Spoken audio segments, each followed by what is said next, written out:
Warning, incoming game over. Warning, incoming game over. They won! Who cares how? Who cares how that game went? They won. The Leafs won. Welcome back to Game Over, Toronto. I'm Dominic Jones. And the Leafs somehow, somehow pull off a very strange victory over the New Jersey Devils. 2-1 in overtime.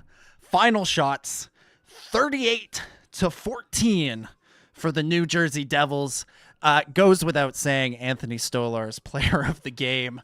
You almost don't even know where to start with a game like that. That was weird. Like, that was a bad game for the Leafs and in general. But it was also a very exciting finish. And they won.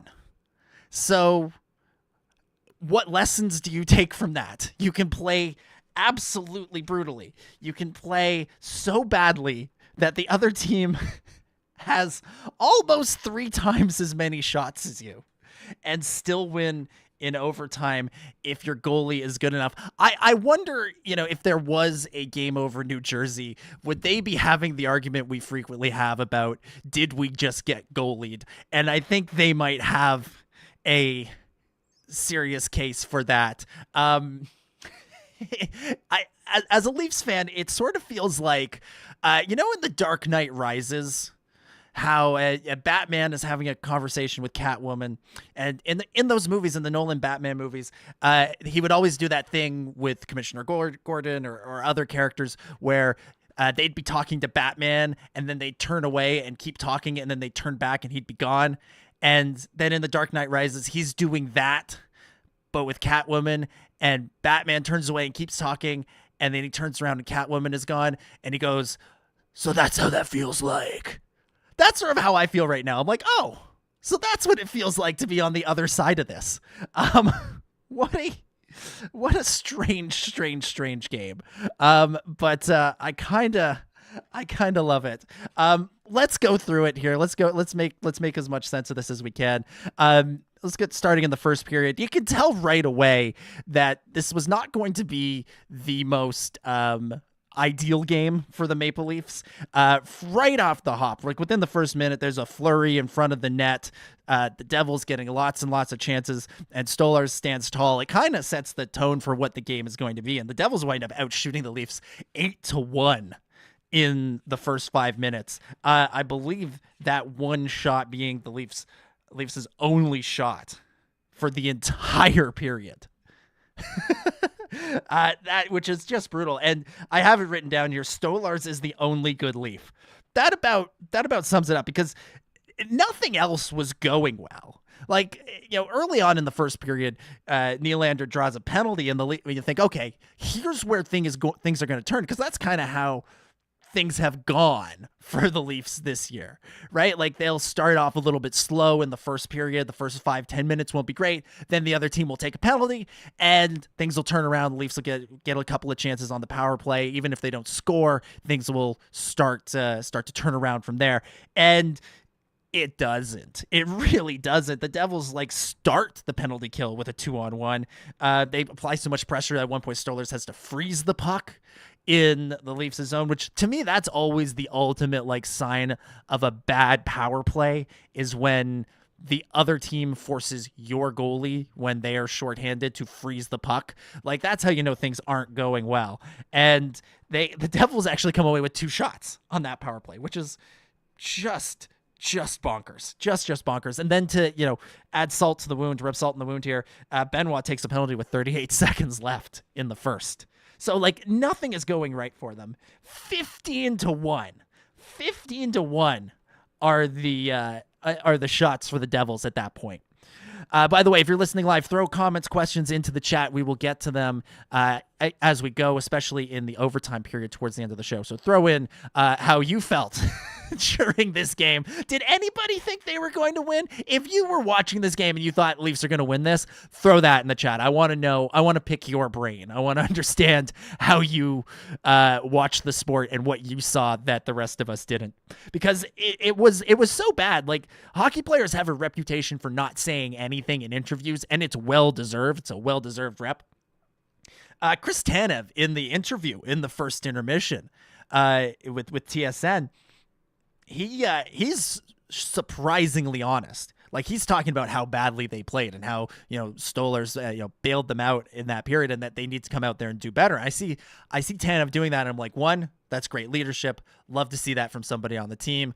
Two, okay, let's see how they bounce back. They know something was right. They didn't come away from that period going, we did everything right and everybody else is just being mean to us. They knew it was bad. And then they come out and they aren't much better. They kill off the Benoit penalty, and then like immediately afterwards, Morgan Rielly takes a penalty for slashing. Again, they managed to kill it off. I mean, that's one thing I guess one positive we can take away from this game is the Leafs penalty kill. Still pretty good despite everything else. Now, again, best penalty killer, Anthony Stolarz. Anthony Stolarz, the man, the only one who can really look at this game and go, I did everything right, because he did just about everything right. But the Leafs, turned the tables a little bit on the Devils during this penalty, the Rielly penalty, because the Devils had gotten some shorthanded chances, and the Leafs are like, hey, we could do that too. And Matthews and Marner get two 2-on-1s. One of them gets broken up, like Marner's trying to make the pass over to Matthews, and it gets broken up. And then on the other one, Matthews misses the net. But that was something that was bizarre about this game, is the team that was shorthanded often seemed to get the better chances. Now, the Devils still were better on their power plays than the Leafs were on theirs. Like, let's not kid ourselves here, but that was something strange that was going on in this game. It was very odd, very bizarre that whoever was killing the penalty suddenly wound up with chances. You don't watch many games going, God, I hope my team gets a penalty so that we can maybe get some chances on net. But that seemed to be how it was going. Tavares actually was the one to get the Leafs' second shot, like on net, like fairly, like a fair amount of time into the second period. Like this was a pathetic effort. Let's call it what it is. This was a pathetic effort through the first 25 minutes or so for the Leafs. That first period ended. I was watching with my roommate, and I said to him, like, that was probably the worst period. I didn't even say probably. I said that was without a doubt the worst period this team has played so far this year. And they came out in the second not looking much better. Matthews gets another chance 5-on-5.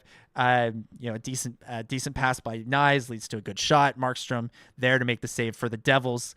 Andre Palat opens the scoring for the Devils. Not a great play, not the worst plays we've seen from the Leafs, and certainly not their worst plays in this game, but kind of a poor choice by Tavares on how he clears the puck leads to a turnover.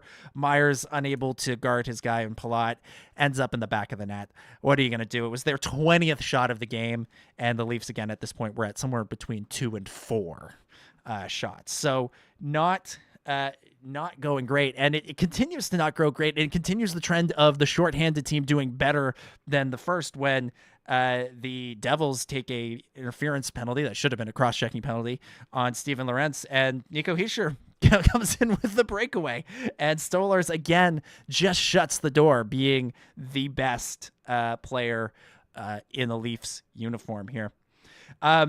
Leafs again, they try and get something going. Ryan Reeves almost had a goal, which would have been perfect. I mean, the guy who scored the tying goal, perfect. No notes. We'll get to that later. But Ryan Reeves getting one would have been pretty nice. He has a decent tip on net, but it doesn't get anywhere. And again, we'll just continue the trend. The Leafs take a penalty. Tanev takes a tripping penalty, and the best opportunity is a shorthanded opportunity from Matthews, where he steals the puck and nearly scores. That said, Timmins also has a moment there where he nearly creates a goal for the other team. Unfortunately, a couple minutes later, he bounces one. It's just a weird one. He's going to clear the puck and it hits off Thomas Tatar's leg. He was just happened to be in the right place at the right time. And it just, through a bit of luck, you have to be lucky to be good. You have to be good to be lucky. Stolarz just happens to be in the right place because it bounces right off of Tatar's leg and right off of Stolarz's pad. But that could have very easily gone in, and then we're not talking about a Leafs win. Let's be honest. If that play falls apart and goes the Devils' direction, but nothing was going the Devils' direction. It seemed, they weren't getting the bounces, they weren't getting their chances, weren't getting through, even though they were dominating the play. They absolutely dominated the play. And again, in just this game, another instance of this game being weird, Max Pacioretty back in the lineup, second game in a row after returning from injury, he throws a big hit on Jack Hughes. And it's such a big hit that they stopped the play. Like, the Devils stopped playing, and they just kind of blew the whistle. But there wasn't a fight. There wasn't a penalty. Patches just kind of smokes him. Everybody starts glaring at Pacioretty, and he's just grinning back at them. And everybody just sort of stopped playing, and the refs blew it down. It was an odd one, but maybe a showing of life from the Leafs there towards the end of the second. Period ends. Shots are 25 to 6. 25 to 6. That again, that just speaks to how much of a struggle this game was for the Leafs, and quite frankly for Leafs fans up until till things took the turn in the third period. Because yes, they did better than the first period. They got 5 more shots. They got 5 times as many shots, but they're still down. The Devils have got 19 more shots than them at this point. Everything is looking bad. Like, I was ready to come on here at this point and just rip them to shreds. And I was going to have like a personal grievance at this point with this team in this game, because as you all know, if you listen to or watch the shows before, I'm a big Star Wars fan. I do a Star Wars podcast. And the new episode of Skeleton Crew, the new Star Wars series, is airing at the same time as this game, and I'm watching the Leafs get outshot 25 to 6, and I know that everybody else, all the other Star Wars nerds out there, are watching, fun adventures in a galaxy far, far away with Jude Law, who may or may not be a Jedi. I don't know. I haven't seen the episode yet. No spoilers. So we get into the third period. I'm thinking about how I'd rather be watching Star Wars, and the Leafs start to show some signs of life. Riley has a decent chance. Domi gets in there. He's also back in the lineup. We'll talk more about that in a little bit.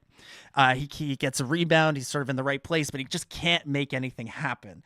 And then we hit another low point in this game that has a lot of low points for the Leafs here, because Nylander draws a penalty. He draws a tripping penalty on Luke Hughes.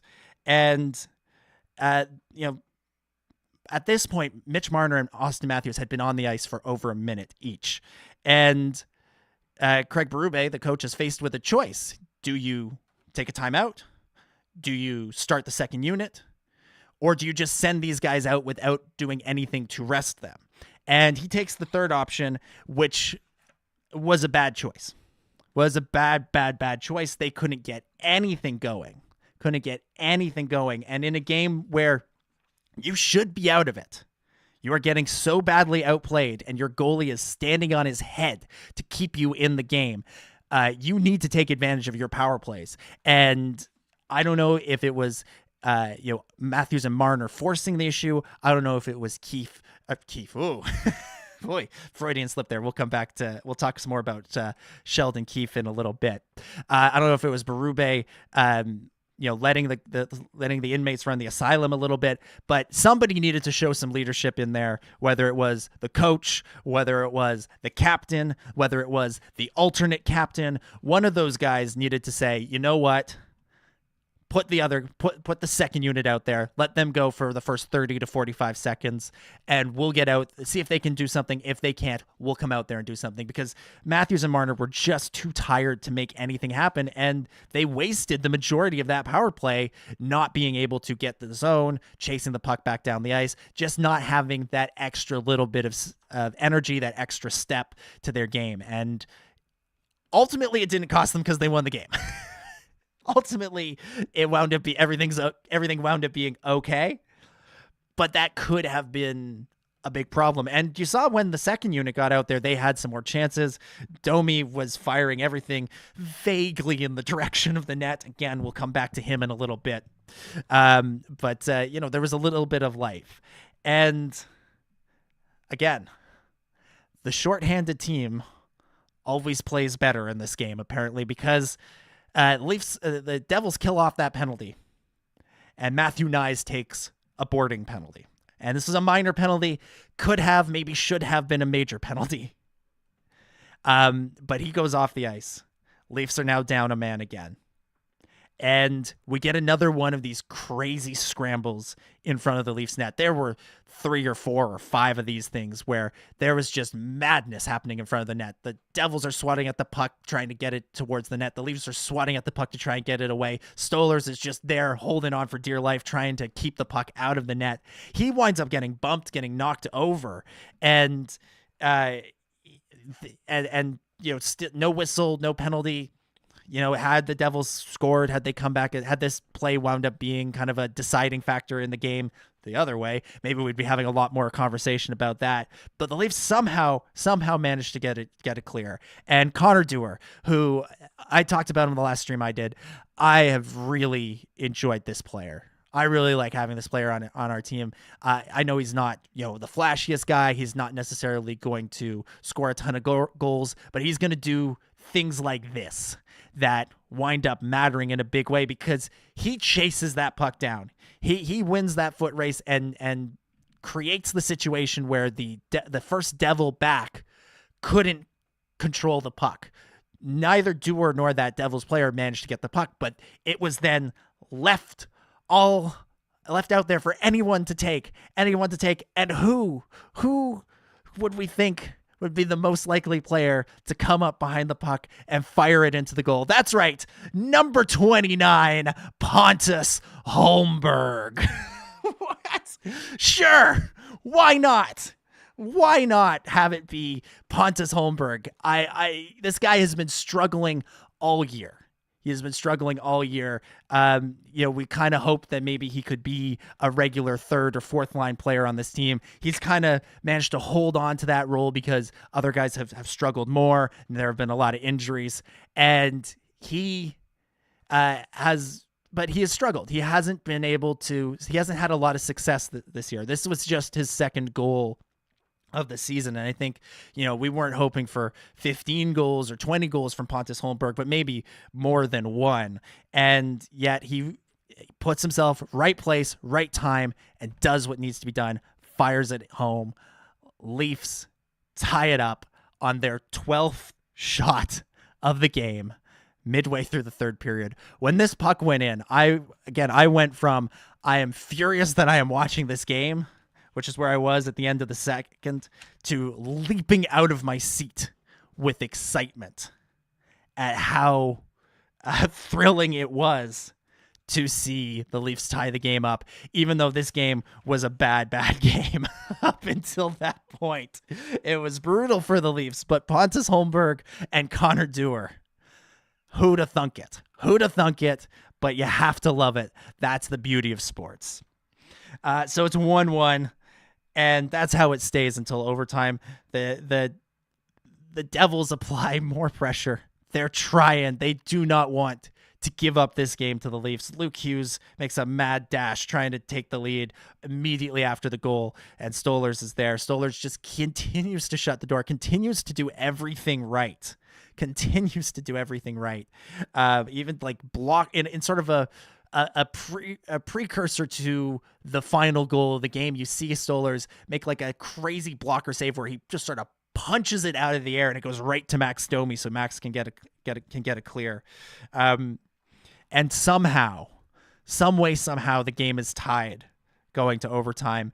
And overtime is not unlike the rest of the game in that the Devils mainly dominated it. The Leafs had a very early chance where Matthews missed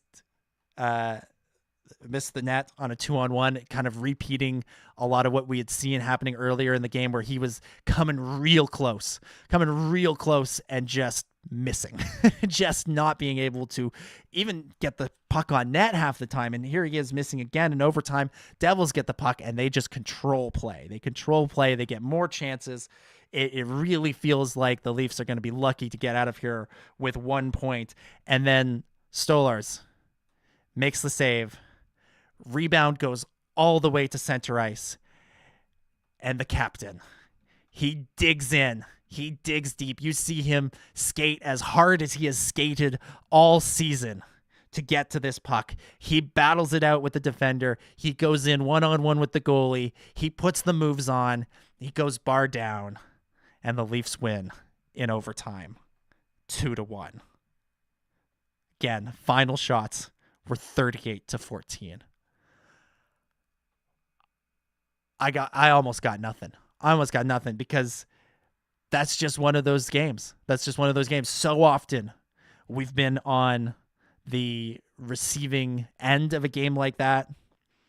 And, when Nyes took the penalty late in the third, when he took the boarding penalty sort of midway through the third, we'll say, not so much late, and the Leafs were going to be down shorthanded again. The Devils had just been dominating the game. I really thought this one was over. I did not have Pontus Homberg and Connor Dewar saving the day on my bingo card, but I was talking about the Christopher Nolan Batman movies earlier. To quote another one of those movies, the night is always darkest just before the dawn, and Holmberg and Dewar tie it. Matthews wins it in overtime. Take the 2 points and run like hell. Run like hell. They kept, as they kept saying on the broadcast, start the car. Music for All says it, or Music for Al says it in the chat. Start the car. It's amazing that we actually had another team get goalied by one of our goalies. That's been the story of the Leafs this year, has been the goaltending. We'll talk some more about that as we move into the second period here on Game Over Toronto. Speaking of Game Over, of course, we want to remind you, make sure you are subscribed to the Game Over network. There's tons of great content that comes out. There's Game Overs for every single Canadian market, so you can get post-game content like this for every Canadian team. Just search for Game Over and then City, the city name on YouTube or in your favorite podcatcher, including Game Over Toronto. If you haven't already, please subscribe on YouTube or subscribe on Apple Podcasts, Spotify, wherever you get your podcasts. That's a great way to listen after the fact. If you can't listen live, if you want to listen to our breakdowns on your way to work, on your way to school, while you're at work, while you're at school, podcast apps are probably the best way to do that. And of course, if you're enjoying Game Over and you want to get in on and you want more hockey talk, there's also Hyperdrive Hockey, which is on the main Game Over YouTube channel. It's a great show breaking down all things hockey, all leagues, not just the NHL, international hockey, PWHL. It's all there. Tune in to Hyperdrive Hockey. It's a great show, great way to keep up with everything going on around the world of hockey. But let's get into the second period here. I think there's two main things I want to touch on here, and one is to just again sing the praises of Anthony Stolarz, because again it would feel much more of a Leafs style game if things have went the other way. I feel like I've watched way too many games in my life where the Leafs have run up the shots. They've taken a million shots on the other team's goalie, and they just can't get anything through. And then they lose on dopey broken plays, shorthanded and weird overtime goals. And this has been the story of the Leafs season. For whatever other flaws this team has had, its goaltending has been the story. Anthony Stolarz, who was signed in the offseason to be kind of the 1B behind Joseph Woll, has really made a case, a strong case to be the 1A goalie. Woll couldn't start the season because he was injured, so Stolarz kind of had to jump in there, and he's taken the ball and he's run with it. And you see a game like this tonight, and you just think about some of those games that the Leafs have played in the playoffs where they need that extra save. And Stolarz gave them the extra save tonight times about 12. This could have and probably should have been a blowout for the New Jersey Devils. And Anthony Stolarz was there every step of the way. He didn't make any, goofy barehanded saves like he has in the past, although he did take a stick to the fingers there at one point because he did his sort of classic drop the stick move and try to pick the puck up with his blocker. And one of the Devils got in there and took a chop at his hands, just trying to get the puck. I don't think it was intentional. And you could see him shaking it off there. It seemed a little bit painful, but he hung in there through all of this. Again, 38 shots.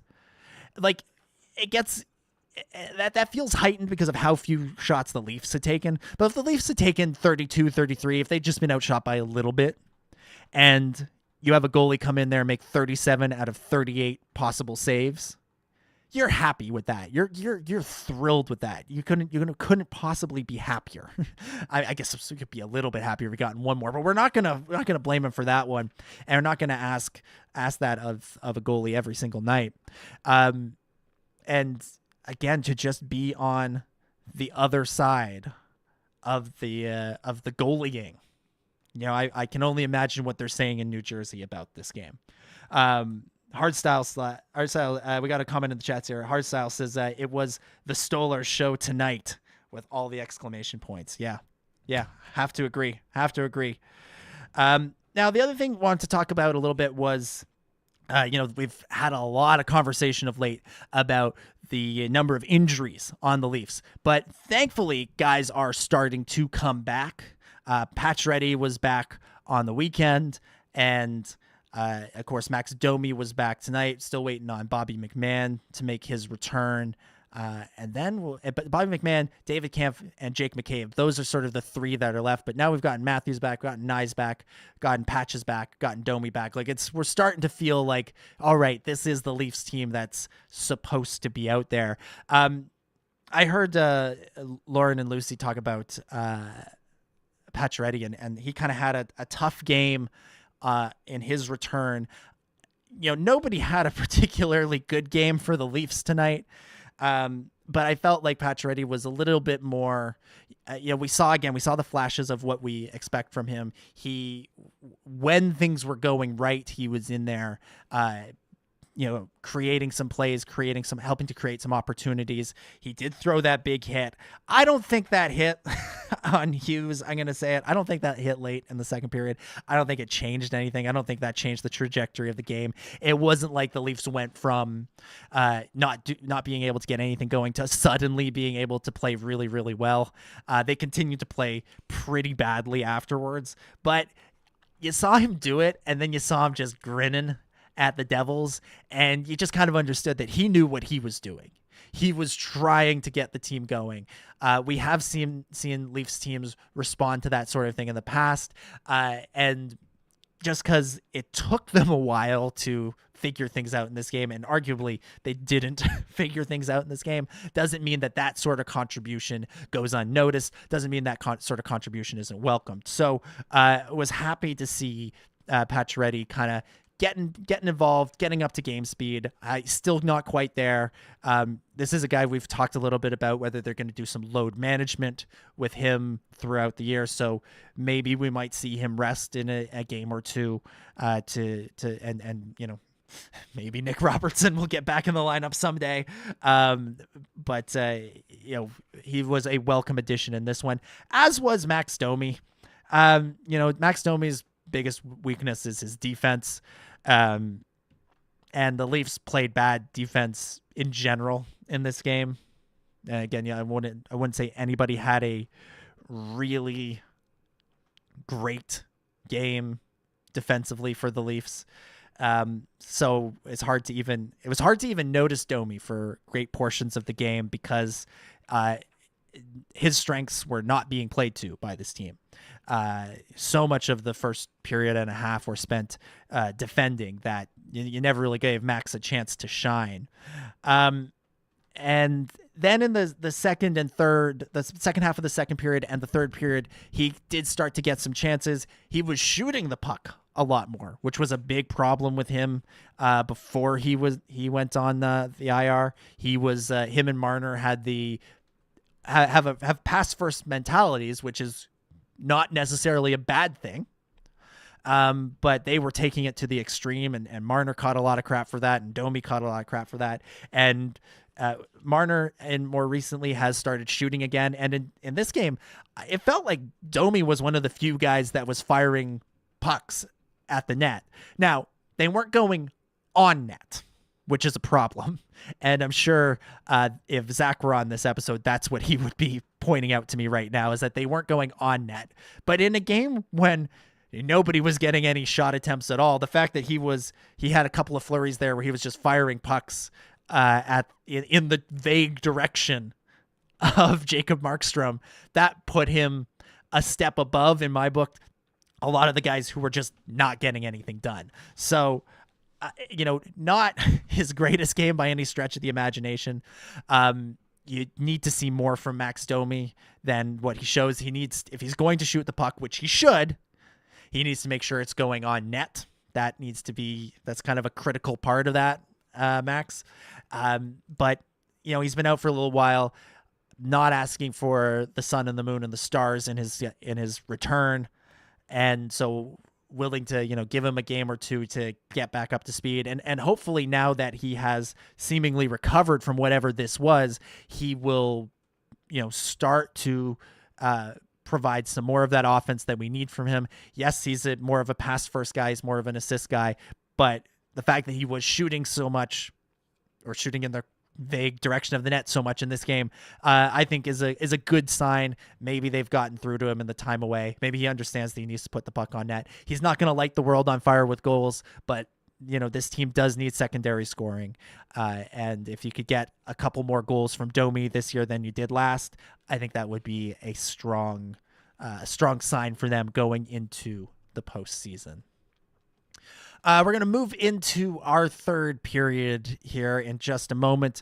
As always, remember, if you're listening live, throw in some questions, comments in the chat. We'll get to those when we get to overtime. And again, if you're enjoying Game Over there and you want to do more to support the network, there's a couple of ways you can do that. You can support us on Patreon. Again, it's one of those crowdfunding platforms. If you don't know what Patreon is at that point, where have you been? Just search for Game Over Network on Patreon. There's some fun rewards and perks that you can get for the various levels of contributions you can do. You can also support our LaRouche crowdfunding campaign. That's one for companies that are based out of Quebec. And if we reach our $15,000 goal on that platform, that will unlock some funding opportunities with the Quebec government. So that could be a big deal for us here. And if you want to buy some merch, if you like the look of Game Over and you want to support it, not just financially, but also by wearing it on your chest or your head, you can go to thegameovernetwork.com. There's tons of good merch up there. There's t-shirts, there's hoodies, there's beanies, there's toques. Beanies and toques, I guess, are the same thing, but there's tons of good merch there for all the different Game Over shows, including Game Over Toronto, which, let's be honest, that's what you want if you're listening to this show. And if you want to get a discount, if you want to get a deal right now, if you go to thegameovernetwork.com and use the code GOHolidays, like Go Holidays, as if we were cheering on the holidays, if the holidays were our team, which I think the holidays are everybody's team. So Go Holidays. You can get 15% off hoodies and beanies on the Game Over Network. So let's move into the third period. And we haven't really touched on this, but this was kind of the story coming into the game, which was that this was the return or the first time that the Leafs were facing their old coach this season. Sheldon Keefe, of course, coached the Leafs for the last since the end of 2019. So a fairly decent stint with the Toronto Maple Leafs as the head coach, and he had a lot of success. This is kind of a dopey statement to make, but he had the most success as a Leafs coach in the last 20 years. And like that's backed up by the numbers, which we can get into in a second, but also backed up by the fact, and this again speaks to the futile nature of the Toronto Maple Leafs team for a lot of years in there. He's the only one that won a playoff round.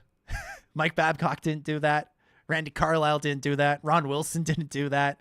Peter Horachek didn't do that. Paul Maurice didn't do that. That's the one where you're like, how did that happen?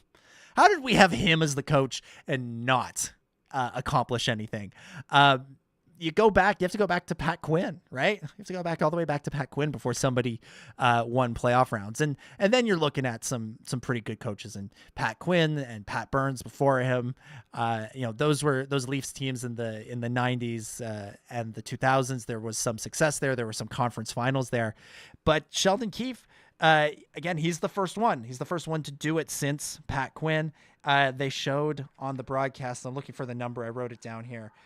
Keefe has the best regular season winning percentage of all time. It was something like a 665 winning percentage. That's the best. This is 100+ year old franchise. They should be, that should be something that we're really celebrating. But like with everything about this era of the Toronto Maple Leafs, it's kept. It's minimized. It's minimized, I think is the way to put it, because of the lack of playoff success, right? The one playoff win since 2004, 2005. All these years with Matthews and Marner and then and Nylander and then Tavares and also Riley in there, like to only have that one playoff win is something I don't need to tell you. If you're a Leafs fan, if you're a hockey fan listening to this, that hangs over the Toronto Maple Leafs. That's their cross to bear.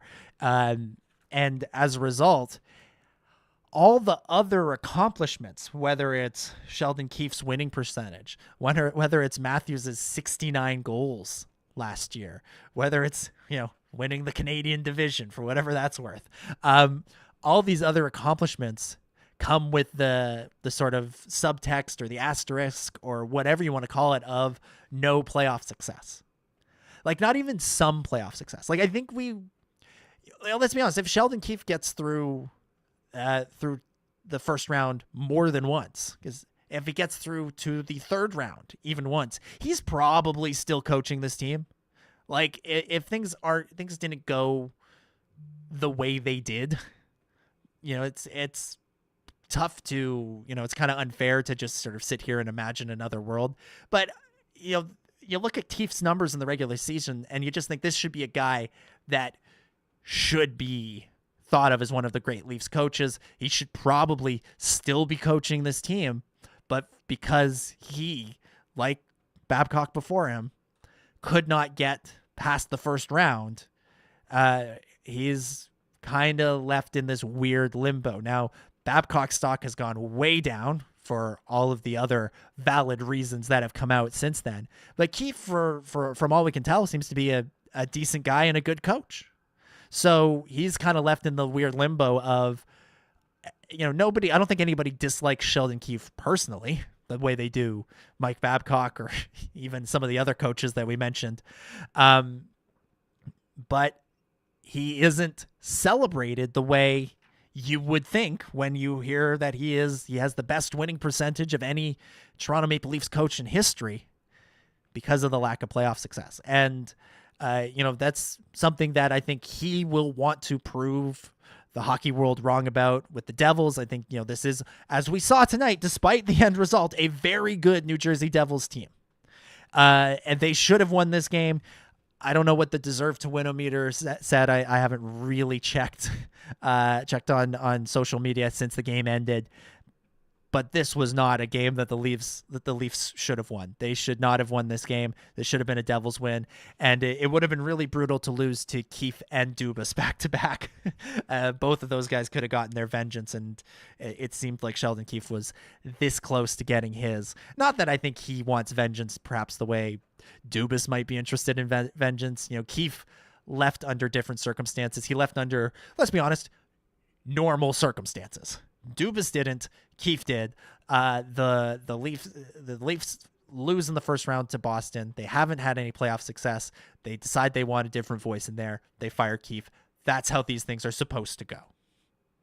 And so I don't know if Sheldon Keefe wants revenge. I don't think he wants anything like that.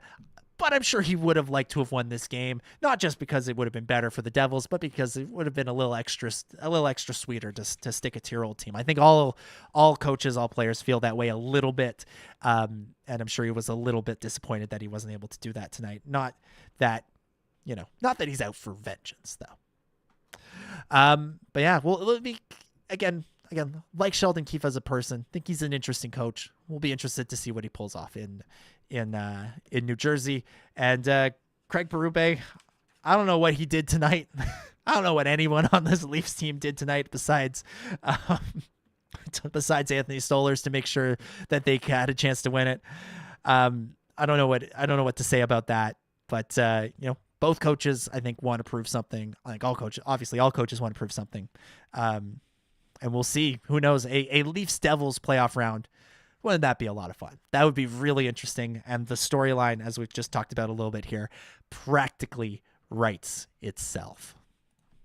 So we'll move into overtime here. Again, reminder, make sure you're following Game Over various social medias, at Game Over NHL on Twitter /X, at Game Over Network on Instagram. You can follow us on Bluesky and Facebook and all the social medias. You'll get updates. You'll get fun content posted between games, between shows, and you'll get all the updates on when everybody's going live, so you can know when you can tune into Game Over Toronto, Ottawa, Vancouver, Edmonton, Calgary, Montreal, and Winnipeg. Make sure you're following us. You get tons of good stuff that way. We'll go for overtime. We'll go into the chat. We'll get one from our old pal Luke. Luke says, "How concerning was this game in the grand scheme of things? What about their recent play overall since Matthews came back?" I think this game is about as concerning as a win can be, because the Leafs looked like they were going to lose 3 games in a row. The Leafs looked like they were going to lose 3 games in a row. They had come into this past week, last week, at the top of the Atlantic Division. They had a pretty grueling schedule of 4 games in a week. And then, coming into this one, like, it's a lot of games. They've played a lot of hockey in a short period of time. And, they split the difference on last week. They were 2-2. So, not terrible, but also not as good as you wanted. I did not get that winning record that I asked for. They gave us 500, which, okay, it's better than a losing record. So things were looking really good at the start of the month, and they were starting to take a little bit of a dive, and it really was looking like this was going to be 3 games in a row, and it was looking like this was going to be the worst of the losses. Again, 38-14 is the final shots, and they won. So this was looking pretty bad. This was looking pretty bad. So, you hope that the win just sort of energizes everybody. You hope that they can take from this game the fact that they can overcome being outplayed. And hopefully they can just get a little bit of momentum, a little bit of positivity out of this game, and say, all right, like, we can go forward and turn things around. Like, you hope that for everything from Homberg's goal onward is just a turning point for the rest of the month of December, and we're back on the upswing going into the new year. That's what you have to hope. It does coincide with Matthews coming back. I genuinely don't know what to make of that. Every team on paper is better with Auston Matthews. Every team. There is no team in history where you wouldn't take Auston Matthews over somebody else. Every Stanley Cup champion, every Olympic champion. Hell, if you could change his passport and have him on the 1972 Summit Series team, you go back in time, Doctor Who shows up with the TARDIS and takes him back and changes his passport somehow and lets him play on that team. Of course, he's on every team. He's one of the best players. So why were they playing better without him? Was it that, the team just knows he's so good and they want to run everything through him? Maybe. Is it a coincidence? Like, correlation does not equal causation. Is this the nerdiest episode of this show? We've just been quoting Batman, talking about Star Wars. Doctor Who's got a reference. Now we're saying correlation does not equal causation. These things could just be unrelated. It could just be that they've had a couple of good games and then had a couple of bad games, and they will balance out. It'll all work itself out in the aggregate by the end of the season. And again, that's what you hope. But, it is hard not to look at it and, as Bob McCowan used to say back in the day, raise a Spockian eyebrow. Now we've gotten a Star Trek reference in. It is odd. And the answer isn't trade Auston Matthews. I don't think that's it. But the team has to find a way to play the way they did when he wasn't in the lineup, when he is in the lineup. And that's confusing. It doesn't feel like it should make sense that way. But that's what they got to do. So they got to figure it out from here.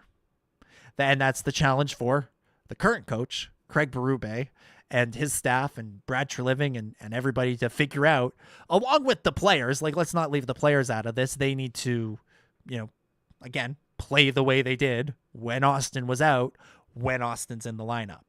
And if they do that, they'll probably find themselves back atop the Atlantic and in a pretty good spot come the end of the year. But that, I think, is where we are going to leave things for tonight. Thank you, everybody, for listening. Thanks for tuning in, for watching live or listening after the fact. I hope you enjoyed this. That was, as I said, a strange game that we all just witnessed. And as much as I enjoyed winning, as much as I enjoyed the bizarre, unexpected comeback, I hope to never see another game like that again. Again, Anthony Stolarz, first, second, and third star of this game, and he won them this game. And he shouldn't have to single-handedly win the Leafs games the way he did tonight. I don't know if they credited him with an assist on the game-winning goal. They damn well should have. He deserves one big time on that. He should get an assist on the Homberg goal too, just because. So, Game Over will return on Thursday. I think Lauren's going to be in here next talking about the Leafs taking on the Anaheim Ducks. Should be an entertaining one. Always interesting when the Leafs play the Ducks. It goes one of two ways, where it's either way closer than you should think it should be, or it's a blowout. The last time I saw the Leafs play the Ducks in person was last season, and they won 9-3. So fingers crossed for that again, because that was a lot of fun. Everyone in Scotiabank Arena was chanting, "We want 10." But again, make sure you're subscribed to Game Over Toronto so you know when that goes live, or you can listen or watch it after the fact. You can follow me on social media at DominicJ25. Again, I'm mainly on Instagram, but I'll occasionally jump in on the other ones, Twitter and Bluesky and all that. And of course, check out, if you want to talk some Star Wars, if you're watching Skeleton Crew and you're enjoying it and you want to break it down in great detail like we do here on Game Over, check out the Star Wars Underworld podcast. Just search for Star Wars Underworld on Apple Podcasts, Spotify, or YouTube, and join us there as well. But that's it. See everybody next time. And before you go to bed, don't forget to thank our lucky stars for Anthony Stolarz. We'll see you next time.